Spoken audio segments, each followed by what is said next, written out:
Hello friends, எல்லோரும் எப்படி இருக்கீங்க? இன்றைக்கி நம்ம ஒரு ஈஸியான ஸ்நாக் எப்படி செய்கிறதுன்னு பார்க்க போகிறோம். ஒரு ஈவினிங்கில் சட்டுன்னு செய்கிறதுக்கு ஒரு 10 நிமிஷத்தில் நம்ம செஞ்சிடலாம்.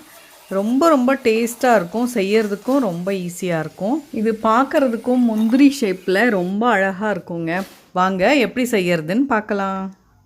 1 கப் மைதா எடுத்திருக்கேன். நம்ம மைதா வேணாம் அப்படின்னு நினச்சோன்னா கோதுமை மாவு கூட இதுக்கு பதிலாக எடுத்துக்கலாம். ஓமம் 1 ஸ்பூன் எடுத்து அது உள்ளங்கையில் வச்சு நல்லா தேய்ச்சி மாவு கூட சேர்த்துக்கிறேன். 1/4 டீஸ்பூன் உப்பு, ஒரு 2 பிஞ்ச் அளவு பேக்கிங் சோடா போட்டுக்கிறோம். கூடவே உருக்குன வெண்ணெய் ஒரு 2 ஸ்பூன் அளவு சேர்க்குறேன். அப்படி இல்லைன்னா நம்ம என்ன ஆயில் வீட்டில் இருக்கோ சமையலுக்கு பயன்படுத்துகிற எண்ணெய் அது சேர்த்துக்கலாம். உப்பு சோடா ரெண்டுமே மாவில் எல்லா இடமும் கலக்கிற மாதிரி நல்லா கலக்கணும். இது கூட கொஞ்சம் கொஞ்சமாக தண்ணி சேர்த்து நம்ம நல்ல மாவு பிசையணும். சப்பாத்தி மாவை விட கொஞ்சம் கட்டியாக இருக்கிற மாதிரி நல்லா இப்போவே பிசைஞ்சு வச்சிடணும். எந்த அளவு முடியுமோ அந்த அளவுக்கு சாஃப்டாக, ரொம்ப அழுத்தம் கொடுக்காத சாஃப்டாக பிசைஞ்சு ஒரு 10லேருந்து 15 நிமிஷம் நம்ம அதை அப்படியே வச்சிடுறோம். மூடி எடுத்து வச்சிடுறோம். இது இருக்கட்டும். நம்ம இப்போ ஒரு மசாலா ரெடி பண்ண போகிறோம். அதுக்கு ஒரு சின்ன பவுல் எடுத்து அதில் 1 ஸ்பூன் சாட் மசாலா, 1 ஸ்பூன் சிகப்பு மிளகாய்த்தூள், வரமிளகாய்த்தூள், 1 ஸ்பூன் கலருக்காக காஷ்மீரி சில்லி பவுடர், 1/2 ஸ்பூன் உப்பு, 1/2 ஸ்பூன் சீரக பவுடர், 1 ஸ்பூன் கஸ்தூரி மேத்தி பவுடர். இது எல்லாமே நம்ம நல்லா கலந்து வச்சுக்கிறோம்.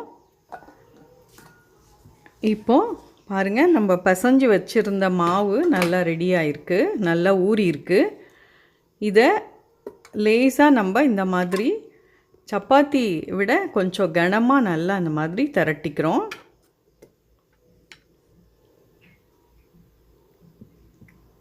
எல்லா பக்கமும் ஈவனாக இருக்கிற அளவு, ஒரே அளவு இருக்கிற மாதிரி நம்ம ஒரே அளவு திக்னஸ் இருக்கிற மாதிரி திரட்டிக்கிறோம்.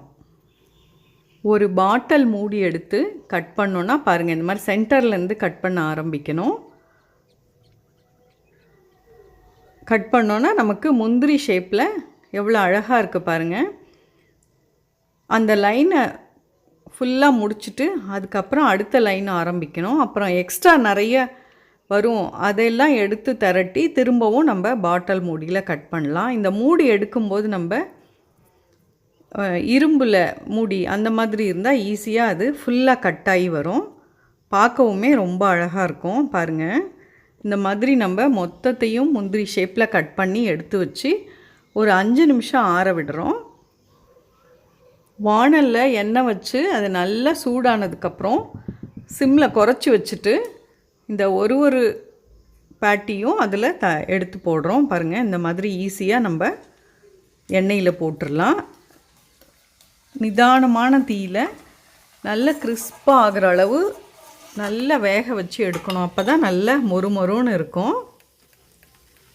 இந்த மாதிரி எண்ணெய் கொள்கிற அளவு கொஞ்சம் கொஞ்சமாக நம்ம போட்டு மொத்தத்தையுமே நம்ம பொரித்து எடுத்து வச்சிடுறோம். அடுப்பு சிம்மில் தான் இருக்கணும். ஹையில் வச்சோன்னா கலர் மாறிடும், உள்ளே வெந்திருக்காது.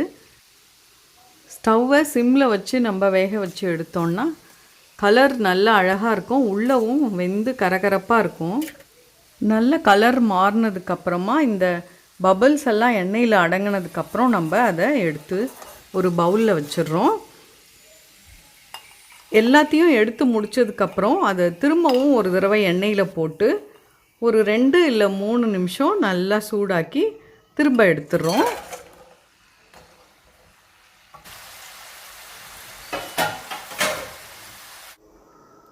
எண்ணெயிலேருந்து பொரித்து எடுத்த உடனே அந்த சூட்லேயே நம்ம கலந்து வச்சுருக்க மசாலாவை தூவணும். எந்த அளவு காரம் தேவையோ அந்த அளவு நம்ம இதில் மசாலா சேர்த்துக்கலாம். பாருங்கள், இந்த மாதிரி நல்லா குலுக்கி விடணும். அப்போது இந்த காரத்தோட இந்த சாட் சாப்பிட ரொம்பவே நல்லாயிருக்குங்க. இந்த கேஷ்யூ ஷேப் சாட் ரொம்ப நல்லாயிருக்கும், டேஸ்ட்டாக இருக்கும். நீங்களும் செஞ்சு பாருங்கள். ஒரு சின்ன ரெக்வெஸ்ட், உங்களுக்கு பிடிச்சிருந்தா சப்ஸ்கிரைப் பண்ணுங்கள், உங்கள் ஃப்ரெண்ட்ஸ்க்கு ஷேர் பண்ணுங்கள், லைக் பண்ணுங்கள். தேங்க்யூ.